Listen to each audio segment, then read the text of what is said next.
How to download Snapchat app on your phone. So if you want to download Snapchat application, then first you need to open up your Play Store application. So open up your Play Store, and after opening your Play Store, make sure that you have a stable internet connection. And once you've checked that, you need to go for the search bar, which is on the upper side, and then search for Snapchat. Once you've searched, you can have an install button. So if you want to download the Snapchat application, then tap on install, and it may take some time depending on your data or your Wi-Fi connection to download the application.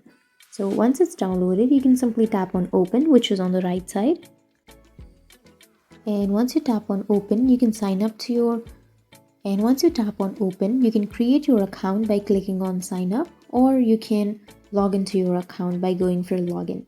So that's it. That's how you download your Snapchat application on your phone. And if you have any questions, feel free to comment below. Thanks for watching.